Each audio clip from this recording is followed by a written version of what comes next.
To inaugurate, I'm glad to do it because I understand the importance of what we are thinking today. Not a time for words. We are hearing an eminent doctor. I'm also waiting to hear him. But cancer always, the first time you hear about cancer, when it afflicts you or your persons very close to you, it's devastation. And then there is a sense of disbelief. Then you ask yourself, why me or why this person who is very close to me? But there are no answers to any of this. In fact, as she said so correctly, it is resilience that keeps you going. Just think about this. Every one of us sitting here, we do not know what is happening within our body. It is just that you are not aware. And as long as you are not aware, you are not concerned. That's all. That's as simple as that. But then what happens? I am standing here. I do not know what is happening. But the next moment I take a test, I understand that there is something within me. Why do I get, devastated? It's because then you concern yourself about the future. You concern yourself about the fallout of this particular process, monetary wise, physical wise, and then you believe that your life is now constrained. You believe that you are now nearing the end. This is really the problem. So it's not merely cancer as a disease. I don't know whether cancer is a disease in that sense either, because I'm told, and I think this is true also, that it is our cells which react to the outside stimuli or inside stimuli. It could be genetics also, as they say. But suppose you are exposed to a lot of pollution or you are exposed to a particular kind of an environment which is not conducive to you, your cells multiply. And that creates a problem which is not really something which is unusual. It is something that is very endemic.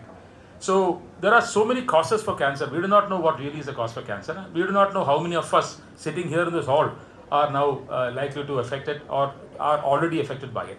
But that's not the issue. The issue is that we stand for each other. Among the lawyers, I've always been saying this. We have to have the fraternity. And the fraternity is not on words. The fraternity is within the hearts.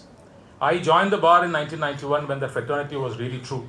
I'm not saying it is lost now. I'm just saying that we should be vigilant enough not to lose it. We are required to, be our brother's keeper, as the biblical words go. I am personally aware of several lawyers who are affected by this. Many of them are in touch with me. I talk to them on a regular basis. There are people who talk to me every evening for solace, not that they require anything else. So I am aware of what happens within our system, because our system, unfortunately, creates a lot of sedentary lifestyle. I am no different. I am perhaps one of those people who led the most sedentary lifestyle ever. I had no exercise at all, so I'm not sure if I'm really deserving of inaugurating this session. But then I want to change myself, and I hope I will be able to. Madiyana prashnam. So we'll have to just come out of that lethargy, and we require it, because the moment you get used to that activity, you understand that your body loves it, and that you get that endorphins pumped into your system, which makes you feel good. Exercise is always feeling good. When you start, it's called the runner's rush. When you run, it is all those, the endemic kind of things that are within you, all the endorphins and the, what is it called? Endomorphin, whatever. All those things that are outside, they are within your body, and it gets released. You get that good feeling, that heady feeling. But as lawyers, I think, and for that, I have a young lawyer within me. I have my son in the bar. I know the kind of lifestyle that they are doing. Now I turn back and tell him, I try to preach. Now I go back to my days when my father used to tell me, and I never took it. He was very concerned when I skipped my lunch. He was very concerned when I had very late dinner. Now these are the metabolic issues that, as members of the profession we face. Because we have a lot of commitment to what we do. And that goes with doctors or any other professions also. I'm not speaking for lawyers alone. But perhaps it is now time for us to think. It is now time for us to reflect and perhaps change our routine. Metabolic activity itself can make a lot of change. As doctor was saying, he was just telling me, activities like exercise or Zumba, as they are now going to present before us, this makes a lot of change. We are not talking about cancer. We are talking about prevention now. Let us not think about cancer. Let us just forget about cancer. Let us think about prevention. And this is now the way forward. Because if you start fighting cancer, it is a different realm. But if you start preventing cancer, it is very easy. So let's, give that call for prevention of cancer. Maybe because it's the stress that you carry. They say that itself is a stimulus for the multiplication of cells in your body in an abnormal manner. So it's your mind that creates a lot of these problems.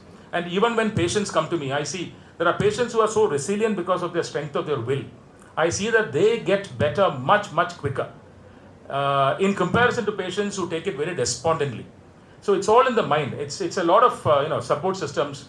The moment you understand that you are not alone and that you have a family, you have a friend circle, you have people to take care of you, the getting better process is completely kicked into motion.